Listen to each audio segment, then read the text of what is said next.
Les Lévites étaient les plus privilégiés de toutes les tribus d'Israël, car ils vivaient au milieu du camp, autour du tabernacle. Le tabernacle était érigé au centre, selon le plan de Dieu. C'était pour leur rappeler que Dieu, le Dieu saint, voulait vivre et travailler parmi son peuple. Le nom de Lévi signifie joint, uni. En tant que pécheur, il n'avait aucun espoir de rencontrer Dieu, excepté à travers le trône de grâce qui parle de la croix de Jésus-Christ. Le tabernacle et tout ce qui le compose parle du désir de Dieu, le Père, de voir sa vie couler en nous. Lorsqu'il est joint à Dieu par Jésus-Christ, chaque croyant devient un lévite. Il est rapproché de Dieu par son sang.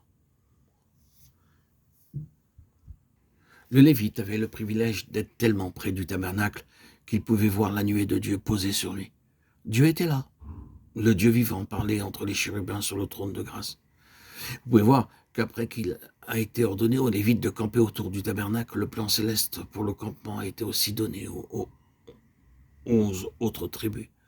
3 tribus devaient camper du côté, et 3 au sud, 3 à l'est et 3 au nord. Lorsqu'ils marchaient, ils devaient observer l'ordre de Dieu. L'arche était au milieu, sur les épaules des Lévites, et non pas sur un char à bœufs. Juda venait en tête, puis venaient Issachar, Zévouloun, Réhouven, Shimon et Gad. Les Lévites au centre et Éphraïm juste derrière, suivis par Manaché, Benjamin, Dan, Asher, et en dernier Naphtali. C'était l'ordre établi par Dieu, et on ne pouvait le changer par aucun autre plan.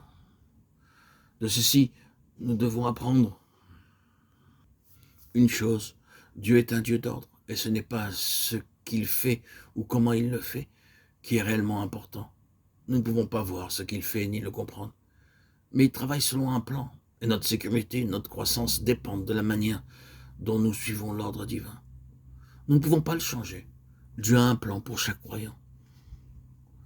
Aux yeux du monde, je suis un insensé méprisé par mes compagnons, mais à cause du sang précieux de Christ appliqué sur ma conscience, je suis devenu précieux pour Dieu. Alléluia.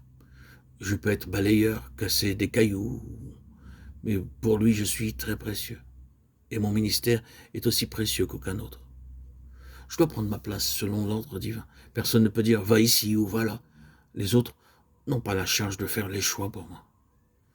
Ce plan a été fait pour moi par Dieu et je dois me tenir où il m'a placé. Je connais mon appel.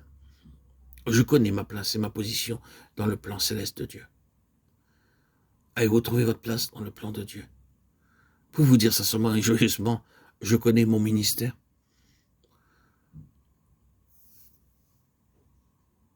Si je veux être un vrai lévite, je dois être amené sur un puissant fondement, le fondement céleste, qui ne peut être ébranlé par les circonstances changeantes du monde, là où je suis utilisé par le Seigneur lui-même. L'argent et les honneurs mondains ne peuvent pas me tromper. Il a la première place dans mon cœur, ma vie et mon ministère.